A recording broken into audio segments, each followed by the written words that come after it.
नमस्कार, मृदुभाषी में आपका स्वागत है। मैं हूं आपके साथ वैष्णवी और आप देख रहे हैं हमारा खास कार्यक्रम हेलो पंडित जी, जिसमें हमारे साथ मौजूद है पंडित प्रवीण उपाध्याय। पंडित जी, स्वागत है आपका। नमस्ते वैष्णवी जी, नमस्ते।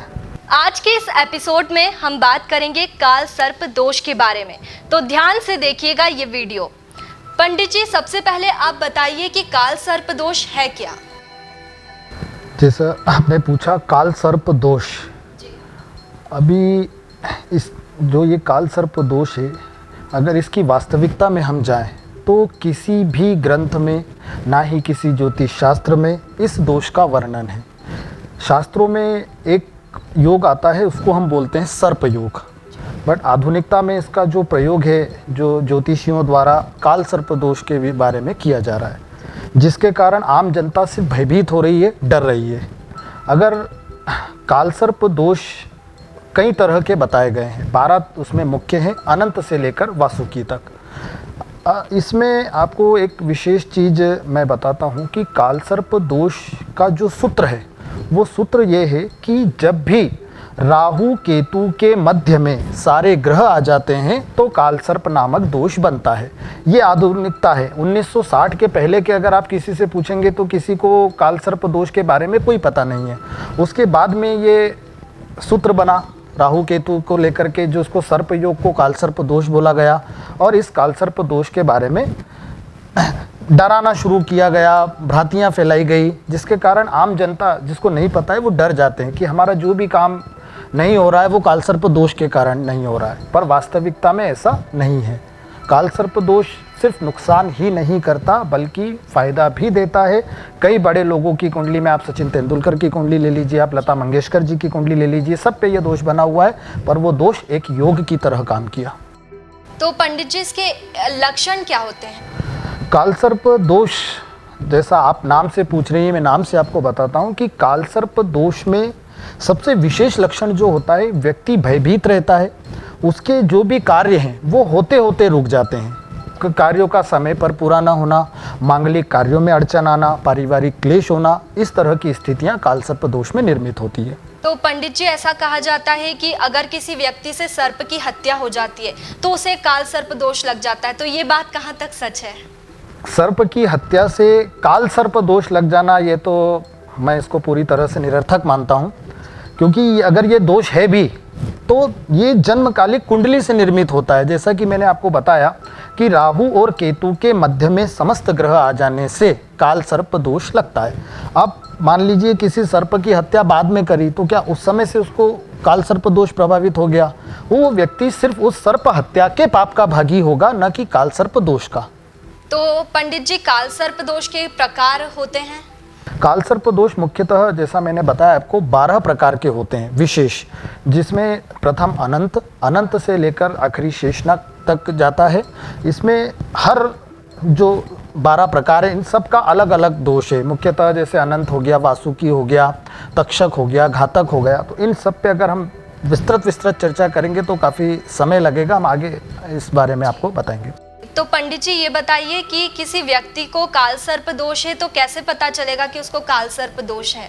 जैसा मैंने आपको बताया कि जब भी जन्म कुंडली का विश्लेषण जातक करवाता है तो ग्रहों की स्थितियां देखी जाती है। तो आज के समय में जो ज्योतिषियों द्वारा प्रचलन बन गया है कि राहु केतु के इधर उधर ग्रह दिखे, या लगातार 4 ग्रह दिखे, खाली दिखे 4 भाव, तो आपने काल सर्प दोष बता दिया।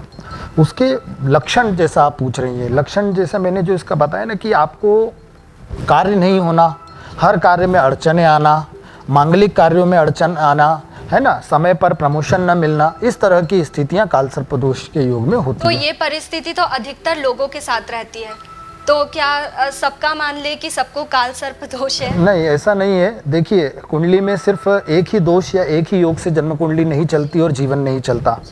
और ये भी सत्य है कि अगर हम योग की बात करें कुंडली में या दोषों की बात करें तो अनगिनत है। हमारी और आपकी पूरी उम्र निकल जानी है उसको पढ़ने में, तो कई सारे योग दोष बनते हैं। ये तो क्या, हम कलयुग में हैं और इस दौर में है कि यही समस्याएं हमारे सामने आ रही है। आज जो भी कुंडली दिखवाने जाता है तो यही कि हमारा कार्य नहीं हो रहा है, हमारे यहाँ शादी नहीं हो रही है, तो उसमें पर्टिकुलर सिर्फ काल सर्प दोष प्रभावी नहीं होता है, अन्य ग्रहों की भी स्थिति देखनी होती है। और एक चीज़ कि कालसर्प दोष का अस्तित्व नहीं है। अगर आपको ऐसा लगता है कि ऐसी कोई समस्या आती है तो ये दोष बनता है राहु और केतु के कारण। तो राहु और केतु का अस्तित्व है, आप उनके उपाय कीजिए, न कि कालसर्प दोष के। तो इसके उपाय क्या है?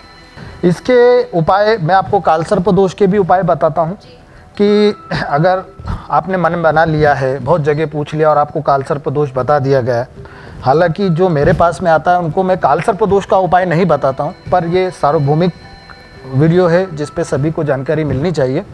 तो इसकी जो शांति होती है वो त्र्यंबकेश्वर नासिक में होती है प्रॉपर, है ना। उसके अलावा भगवान शंकर जी की आराधना विशेष रूप से इस दोष के लिए की जाती है।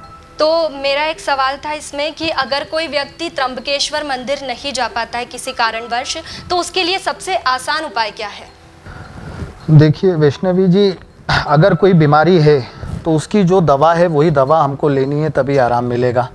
बट कुछ समस्या ऐसी आती है कि जिसके कारण हम अगर नहीं जा पा रहे हैं त्र्यंबकेश्वर, तो आप भगवान शिव की आराधना विशेष रूप से कीजिए, रुद्राभिषेक समय समय पर करवाते रहिए, महामृत्युंजय मंत्र का जाप कीजिए, शिवलिंग पर जल अर्पण कीजिए, आपको इस दोष से राहत मिलेगी। जी पंडित जी, और कुछ जानकारी आप इस दोष के बारे में देना चाहेंगे दर्शकों को? कालसर्प दोष, जैसा कि मैंने आपको पूर्व में बताया कि इस दोष से भयभीत होने की कोई आवश्यकता नहीं है, यह दोष होता ही नहीं है। अगर स्पष्ट शब्दों में बोला जाए तो कालसर्प नामक कोई दोष किसी भी ग्रंथ में वर्णित नहीं है।